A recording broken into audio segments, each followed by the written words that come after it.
الله وبركاته. الحمد لله نحمده ونستعينه ونستغفره ونؤمن به ونتوكل عليه ونعوذ بالله من شرور أنفسنا ومن سيئات أعمالنا من يهده الله فلا مضل له ومن يضلل فلا هادي له وأشهد أن لا إله إلا الله وحده لا شريك له وأشهد أن محمدا عبده ورسوله. أما بعد فأعوذ بالله من الشيطان الرجيم. بسم الله الرحمن الرحيم. ألا لله الدين الخالص. صدق اللہ العظیم. میرے عزیزوں، بھائیوں، دوستوں، بزرگوں، اعمال دنیا کے اندر انسان جو کرتا ہے بدلہ اللہ جل جلالہ عما نوالہ سے لیتا ہے. دین کا ہر عمل کا بدلہ اللہ دیتے ہیں اور اللہ کے یہاں سے قانون ہے کہ ملے گا اس عمل پہ جس کے لیے نیت خالص ہوگی.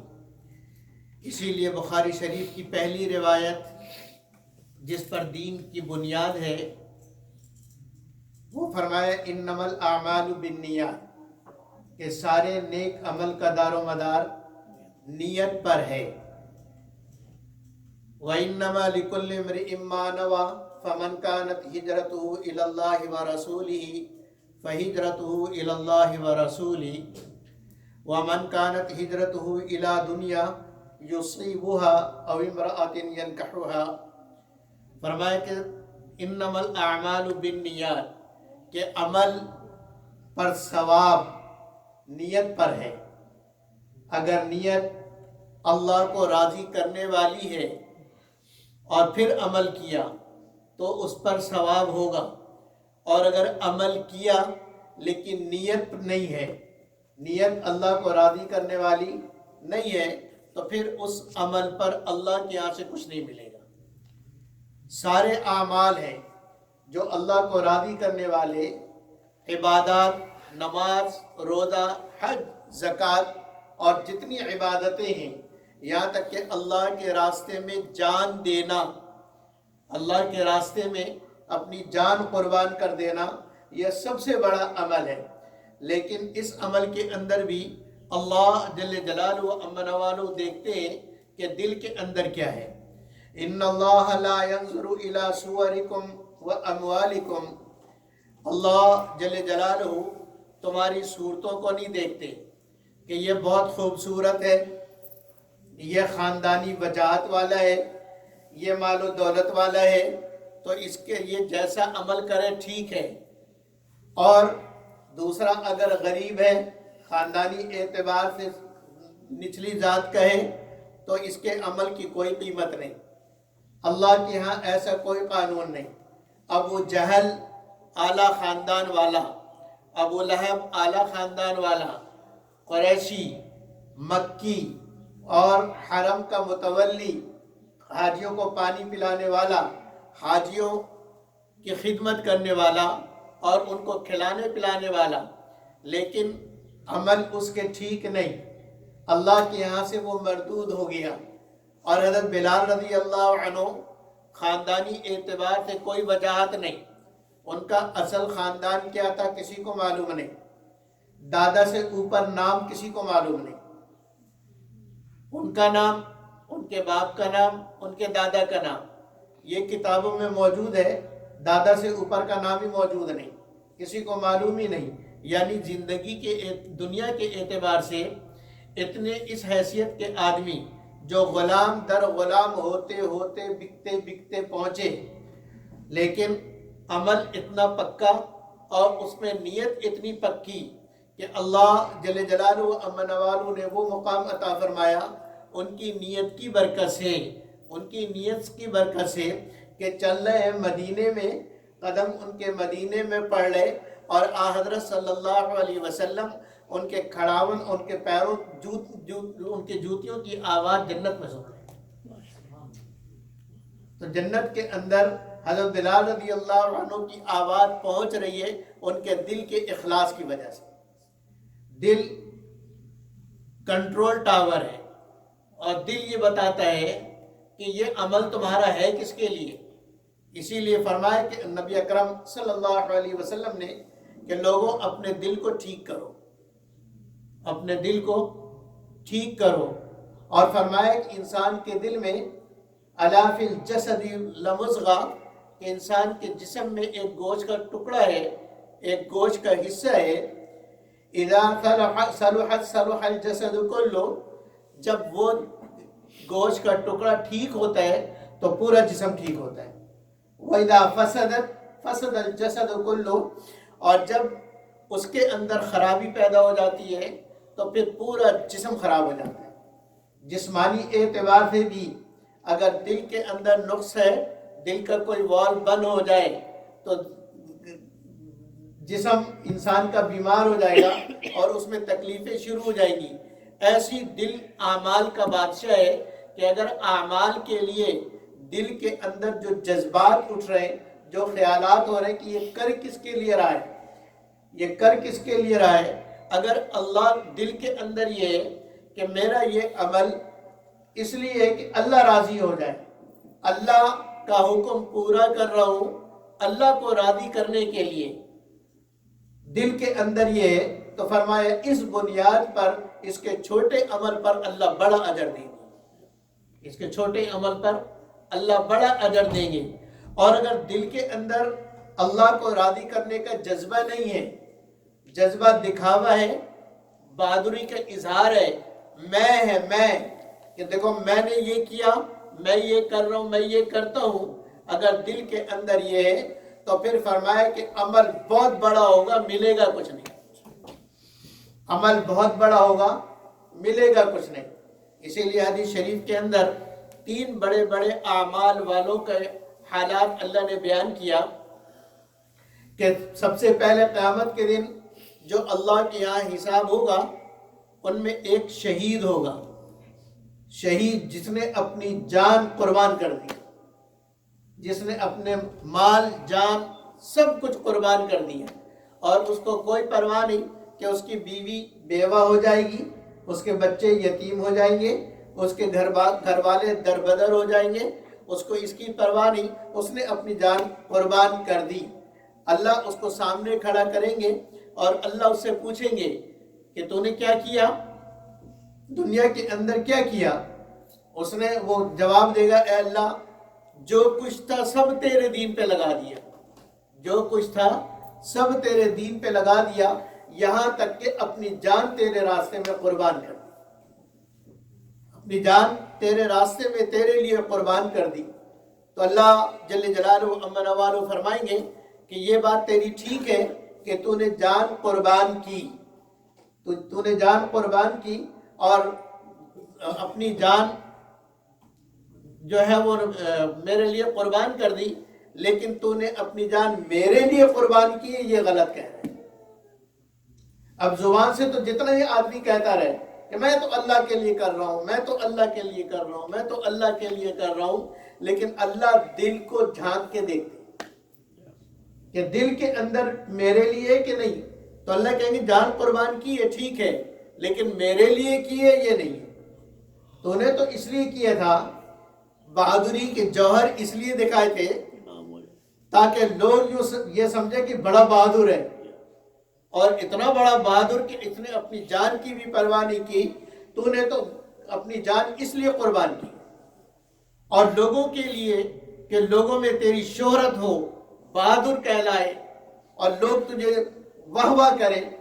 تو جس مقصد کے لیے تم نے جان قربان کیا، لوگوں کو خوش کرنے کے لیے، لوگوں میں نیم اور فیم کے لیے، تو لوگوں جن کے لیے کیا ان سے جا کے لے لو، جن کے لیے عمل کیا ہے ان سے جا کے لے لو، میرے لیے کیا نہیں اس لیے میں کیوں دوں. اسی طریقے سے فرمایا کہ حافظ اور قاری پیش کیا جائے گا اور اللہ اس سے پوچھیں گے کہ تو نے کیا کیا میرے لیے. وہ کہے گا اے اللہ ساری زندگی تیرے قرآن میں لگایا، قرآن پڑھتا رہا، قرآن پڑھاتا رہا، قرآن کو خوب بنا بنا کے سوار کے محنت سے پڑھتا رہا، پڑھاتا رہا تیرے لیے. تو اللہ فرمائیں گے تو نے قرآن پڑھا بھی، تو نے قرآن پڑھایا بھی، قرآن کے اوپر محنت بھی کی، سب کچھ کیا، لیکن کیا میرے لیے یہ غلط ہے۔ تو نے تو سارے اعمال اس لیے کیے اور ساری اپنی محنت اور ساری جد و جہد اس بات پر لگائی کہ لوگ تجھے بڑا قاری کہیں۔ قاری صاحب آ گئے، قاری صاحب آ گئے، ہٹو بچو ہو، قاری صاحب آ رہے ہیں، ہٹو بھائی۔ تو نے تو اس نام کے لیے کیا تھا کہ لوگ تجھے بڑا قاری کہیں، اور بڑا قاری تجھے دنیا میں کہاں جا چکا ہے؟ لوگوں نے تجھے اپنی ہتھیلیوں پہ اٹھائے، کندھوں پہ بٹھایا، اور تیری بڑی عزت ہوئی۔ تو جس مقصد کے لیے تو نے قرات پڑھی تھی اور جس مقصد کے لیے تو نے قرآن پڑھا تھا، وہ مقصد تجھے حاصل ہو گیا۔ اور اگر ثواب چاہیے تو ان لوگوں سے لے لو جن کے لیے تم نے پڑھا ہے۔ اب ساری زندگی کی محنت ضائع۔ اور اسی طریقے سے ایک عالم جس نے دین پڑھا، دین پڑھایا اور دین لوگوں کو سمجھایا، اللہ کے سامنے پیش کیا جائے گا اور اللہ اس سے پوچھیں گے کہ تو نے دنیا میں کیا کیا؟ وہ مولانا صاحب، وہ مفتی صاحب بھی یہی کہیں گے کہ جی میں نے دین پڑھا، علم پڑھایا تیرے لیے۔ اللہ کہیں گے تو نے علم پڑھا، علم پڑھایا، علم پھیلایا، یہ باتیں ٹھیک ہے، لیکن تو نے یہ سب کچھ میرے لیے کیا، یہ غلط ہے۔ تو نے تو اس لیے کیا تھا کہ تجھے لوگ بڑا عالم کہیں کہ علامہ صاحب ہے، علامہ صاحب، مفتی صاحب آ رہے ہیں، بھائی ہٹو بچوں کے لیے تم نے کیا تھا، نام کمانے کے لیے کیا تھا، معاشرے میں عزت کے لیے کیا تھا۔ تو اللہ فرماتے ہیں کہ اس کو بھی، ان تینوں کو منہ کے بل اللہ جہنم میں ڈال دے، منہ کے بل اللہ جہنم میں ڈال دے۔ اور منہ کے بل اس لیے ڈالیں گے کہ منہ سب سے عزت والی جگہ ہے، لیکن اس عزت والی جگہ کو اس نے غیر اللہ کے آگے جھکایا اور غیر اللہ کے لیے کیا، تو اس لیے سب سے پہلے سزا بھی اس چہرے کو ملی۔ اس لیے میرے عزیز بھائیوں اور دوستو، عمل اللہ کے ہاں مقبول ہو جائے اس کے لیے چند باتوں کا خیال کر کے عمل کرنا پڑے گا۔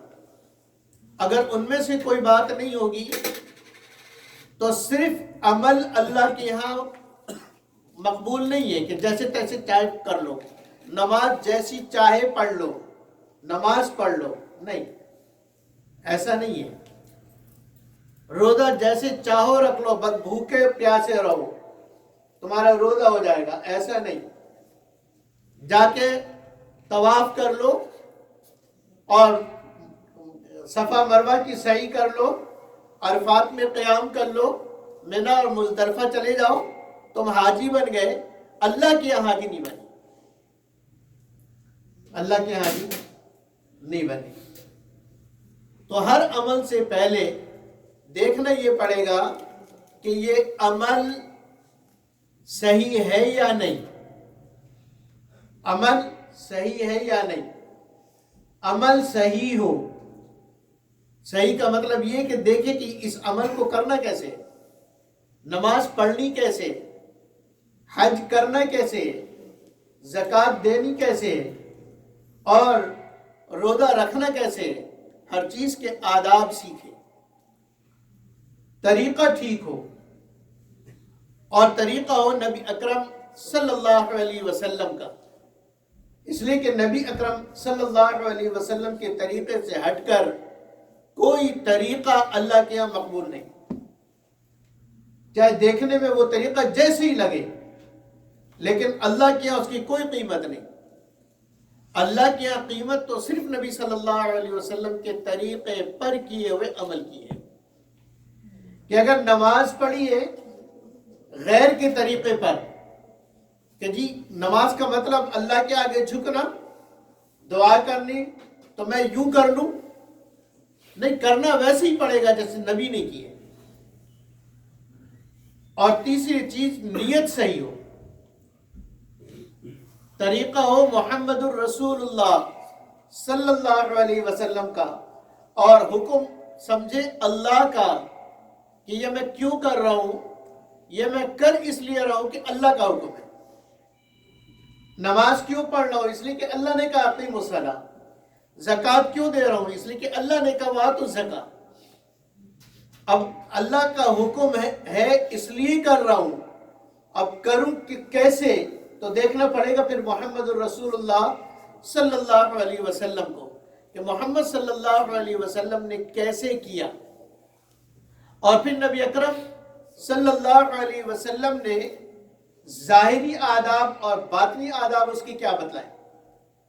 ان ساری چیزوں کی رعایت کے ساتھ اور دل کی نیت صحیح ہو، صحیح نیت کے ساتھ جب آدمی عمل کرے گا تو وہ عمل اللہ کے یہاں اعمال گنے نہیں جائیں گے، اللہ کے یہاں اعمال گنے نہیں جائیں گے، گننے والی چیزوں کو تولا نہیں جاتا ہے، ٹھیک ہے نا، گننے والی چیزوں کو تولا نہیں جاتا ہے، تولا اسی کو جاتا ہے جس کو گننا نہ جائے۔ اور اللہ کہہ رہے ہیں وَنَضَعُ الْمَوَازِينَ الْقِسْطَ لِيَوْمِ الْقِيَامَةِ، کہ قیامت کے دن ہم ترازو قائم کریں گے، ترازو اسکیل قائم کریں گے۔ تو اسکیل کیوں قائم کریں گے؟ اسکیل کی ضرورت تو تلنے میں ہوتی ہے۔ میں نے 10 نمازیں پڑھی، میں نے 20 نمازیں پڑھی، میں نے 1,00,000 نمازیں پڑھی، تو نماز کو گن لو نا، وہاں گنتی نہیں ہے، وہاں وزن ہے، وزن۔ اور وزن بنتا کیسے ہے، قیمت لگتی کیسے ہے؟ اس کے اندر کی خصوصیت کی وجہ سے قیمت لگتی ہے۔ 1 من لوہا زیادہ قیمتی ہے یا 1 چھٹاک ہیرا قیمتی ہے؟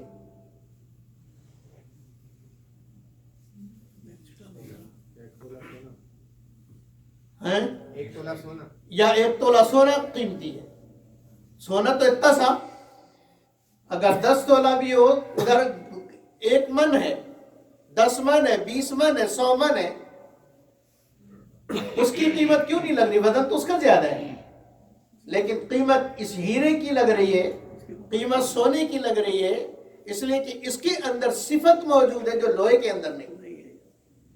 تو اعمال اگر ہوں گے تھوڑے لیکن اس کے اندر نیت ہوگی خالص، تو یہ تھوڑے عمل کو ہیرا بنا دے گی، تھوڑے عمل کو یہ اندر کی نیت ہیرا بنا دے گی۔ اور تھوڑے عمل پر اللہ وہ دیں گے جو بڑے بڑے عمل پر نہیں ملتا۔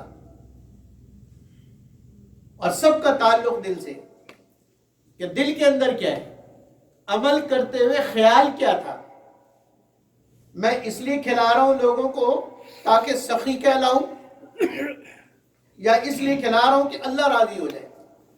اب اللہ کو راضی کرنے کے لیے اگر 1 کھجور کسی کو کھلا دیا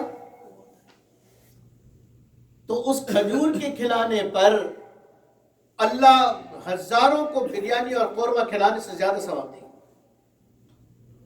صحابہ رضوان اللہ علیہم اجمعین کے عمل کو اگر گنا جائے تو بعد کی امت کے لوگ بہت آگے ہوں گے اگر گنا جائے۔ صحابہ رضوان اللہ علیہم اجمعین میں سے مجھے کوئی ایسا نہیں ملا جس کی تاریخ یہ بتاتی ہو کہ وہ رمضان میں 60 قرآن پڑھتا۔ آپ کو اگر معلوم ہو تو مجھے بتا دینا۔ امام ابو حنیفہ رحمۃ اللہ علیہ رمضان میں 60 قرآن پڑھتے، تو صحابی کے عمل سے بڑھ گیا نا، صحابی کے عمل سے۔ لیکن پوری دنیا ابو حنیفہ جیسے سے بھر جائے، صحابی کا 1 سپارہ پڑھنا ان کے مقابلے میں ان سے بھاری۔ کیوں؟ اس لیے کہ ان کے اندر جو اخلاص تھا، اس اخلاص نے ان کے عمل کی قیمت بڑھائی۔ تو اخلاص سے عمل کی قیمت بڑھتی ہے۔ اس لیے اللہ نے فرمایا وَنَضَعُ الْمَوَازِينَ الْقِسْطَ لِيَوْمِ الْقِيَامَةِ، قیامت کے دن ہم ترازو قائم کریں گے جس میں اعمال کو تولا جائے گا، گنا نہیں جائے گا، گنا نہیں جائے گا۔ اسی لیے فرمایا فَمَنْ ثَقُلَتْ مَوَازِينُهُ، کہ جس کے نیک عمل کا وزن بھاری ہوگا، نیک عمل کے کا وزن بھاری ہوگا تو فَهُوَ فِي عِيشَةٍ رَاضِيَةٍ، وہ تو ہوگا مزے والی زندگی میں. وہ کس میں ہوگا؟ مزے والی زندگی میں. لیکن جس کے اعمال بہت زیادہ، جس کے اعمال بہت زیادہ لیکن اخلاص سے خالی، تو اخلاص سے خالی وزن کوئی نہیں بن رہا، قیمت اس کی کوئی نہیں بن رہی، قیمت اس کی کوئی نہیں لگ رہی. اب اعمال کا ڈھیر جو رکھا جائے گا تو بظاہر دیکھنے والوں کو یہ لگے گا اوہو اتنی ہزار نمازیں، اتنے 30 حج اور اتنی سخاوت، اتنی چیریٹی، اتنے اللہ کے راستے میں خرچ، وہ سارا لکھا ہوا نظر آئے گا. لیکن جب ان اعمال کو ترازو میں ڈالا جائے گا تو اس کا وزن نہیں بنے گا. اس لیے کہ وزن بننے کے لیے اس کے اندر جو کوالٹی چاہیے وہ کوالٹی تھی نہیں. اس لیے میرے عزیز بھائیوں اور دوستوں، ہر عمل سے پہلے اپنی نیت کو دیکھنا ضروری ہے. صرف عمل پہ زور نہ ہو کہ میں کر رہا ہوں، یہ کہ میں کیوں کر رہا ہوں. اگر اللہ کو راضی کرنے کے لیے تھوڑا عمل کر لیا، خالص اللہ کو راضی کرنے کے لیے، اگر زندگی میں 2 رکعت، صرف 2 رکعت اگر خالص اللہ کے لیے پڑھ لیا، جس میں اللہ کے علاوہ کوئی کچھ مقصود نہ ہو، اللہ کے علاوہ کچھ مقصود نہ ہو، اور اللہ اس 2 رکعت کے اخلاص کو قبول کر لے تو ساری زندگی پر بھاری، ساری زندگی کی محنت وصول ہو جائے گی اگر 2 رکعت بن گئی. اور ساری زندگی کرتے رہے اور دیر تک نفلیں اور فرائض اور ساری چیزوں کا اہتمام ہوتا رہا لیکن وہ بنی نہیں، اس کے اندر وزن نہیں آیا، تو پھر ان عبادت کا ثواب تو ملے گا لیکن اللہ کے یہاں سے جو اللہ کے یہاں سے ملنا تھا وہ نہیں ملے گا. اس لیے فرمائے کہ جیسی کیسی نماز اگر پڑھ لی تو فرضیت تو ہو گئی. اگر کسی نے بالغ ہونے کے بعد موت تک نماز نہیں چھوڑی، نماز پڑھتا رہا، لیکن نماز ایسی پڑھی کہ کوئی دیکھ رہا ہے تو صوفی بن گئے اور کوئی نہیں دیکھ رہا ہے تو 5 منٹ میں 10 رکعت ختم. ایسی نمازیں پڑھ لی، پھر بھی ایسی نماز پر بھی قیامت کے دن نماز کا حساب نہیں ہوگا. ہاں بھائی نماز اس کی زندگی میں اتنی نمازیں بنتی ہیں، 1 لاکھ نمازیں اس کی زندگی میں بنتی ہیں بالغ ہونے کے بعد موت تک، اور 1 لاکھ نمازیں اس نے پڑھ لی ہیں، حساب ختم. لیکن ان نمازوں پہ انعام ملے، ان نمازوں پہ اللہ کی طرف سے جنت کے درجات ملے، ان نمازوں پہ اللہ کی طرف سے محلات ملے، اور نمازوں کے اوپر جو اللہ کی طرف سے انعام مقرر ہے وہ ملے، اس کے لیے تو اللہ دیکھیں گے اخلاص تھا کہ نہیں. اگر اخلاص تھا پھر تو اللہ کی طرف سے ملے گا، اور اگر اخلاص کوئی نہیں تو حساب نہیں ہوگا، باقی ملے گا کوئی نہیں. اسی طریقے سے میرے عزیزوں، میرے دوستوں، سارے اعمال ہیں انما الاعمال بالنیات، کہ عمل کا مدار نیت پر ہے، اور نیت ہوتی ہے دل سے. اور اللہ کے نبی فرماتے ہیں کہ ان اللہ لا ينظر الى صورکم واموالکم، اللہ تمہاری صورتوں کو نہیں دیکھتے اور اللہ تمہارے مال کو بھی نہیں دیکھتے. تو تمہارے مال کو نہیں دیکھتے، اس کا مطلب یہ ہے کہ اللہ کے یہاں یہ نہیں کہ تم نے کتنا خرچ کیا، وَلَكِنْ يَنْظُرُ إِلَىٰ قُلُوبِكُمْ، اللہ دیکھتے ہیں تمہارے دل کو، وَأَعْمَالِكُمْ، اور اللہ دیکھتے ہیں تمہارے دل کو، تمہارے اعمال کو، کہ تمہارا عمل ٹھیک ہے کہ ٹھیک نہیں ہے. اگر عمل ٹھیک ہے تو پھر اللہ دل کو دیکھتے ہیں کہ دل کے اندر کیا تھا. اللہ کو راضی کرنا مقصود تھا یا مخلوق کو راضی کرنا مقصود تھا. اس لیے ہر عمل سے پہلے یہ دیکھ لیا جائے کہ اللہ مجھ سے راضی ہے کہ نہیں. اور یہ ایک دن میں نہیں ہوگا. اس کے لیے میرے عزیز دوستو، جیسے میں نے عرض کیا کہ ساری زندگی میں اگر 2 رکعت بھی ایسی ہو گئی تو بیڑا پار ہو گیا. اس لیے 2 رکعت بنانے کے لیے ساری زندگی محنت کرنی پڑے گی. ایک دن میں اخلاص نہیں بنتا ہے. اور اخلاص بنانے کے لیے علماء فرماتے ہیں کہ تنہائی میں اعمال کو اختیار کیا جائے. کمرہ بند کر کے، کنڈی لگا کے، اندھیرا کر کے، اور پھر وہاں نمازیں پڑھی جائے، وہاں ذکر کیا جائے، اور باہر اس طریقے سے نکلا جائے کہ کسی کو پتہ ہی نہ چلے کہ اندر یہ کر کیا رہا تھا. لوگ یہ سمجھے کہ اندر سو رہا تھا، لیکن یہ اندر اللہ کی ضربیں لگا رہا تھا.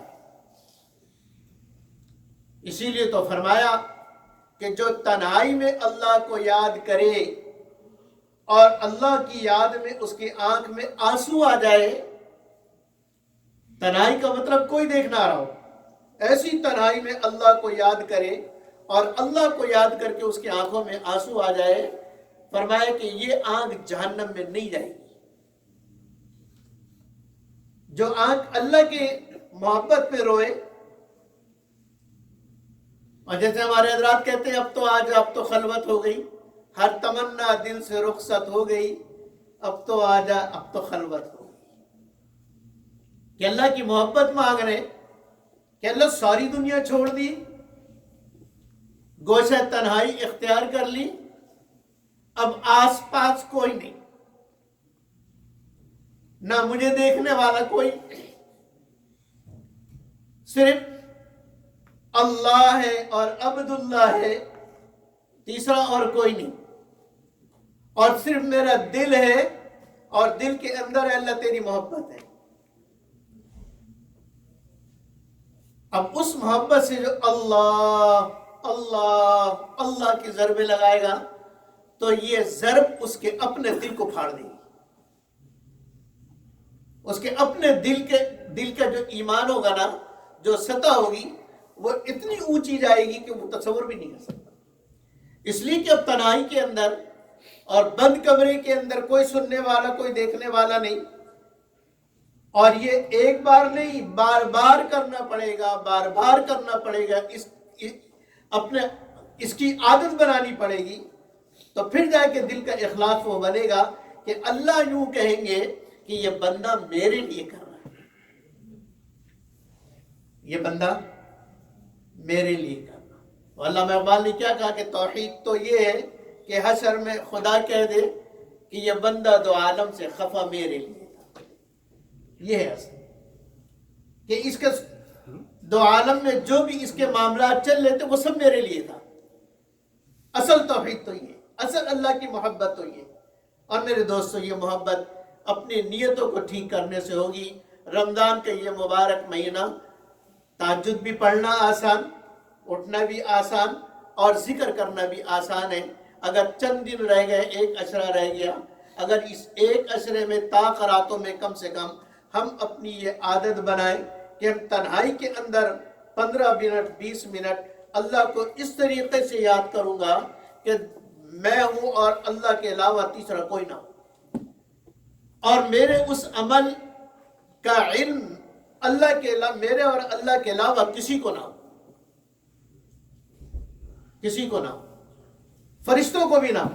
فرشتوں کو تو ہوگا لیکن نیت یہ ہو کہ ان کو دکھانا بھی مقصود نہیں، ان کو دکھانا بھی، ان کو لکھانا مقصود نہیں کہ لکھو بھائی میں ذکر کر رہا ہوں، بلکہ صرف اللہ کو معلوم. اگر اس کی ہم تھوڑی تھوڑی عادت بنائیں گے تو انشاءاللہ یہ 10 دن اور یہ جو 5 راتیں شب قدر کی راتیں اور طاق راتیں ہیں، اس میں ہمارا ایمان وہاں پہنچے گا جو اللہ چاہتے ہیں رمضان سے. لعلکم تتقون، کہ عید کا چاند جب نکلے تو تم متقی بن چکے ہو. اس کے لیے میں بھی کوشش کروں، آپ بھی کوشش کریں گے نا جی انشاءاللہ. اللہ رب العزت عمل کی توفیق عطا فرمائے. وآخر دعوانا ان الحمدللہ رب العالمین.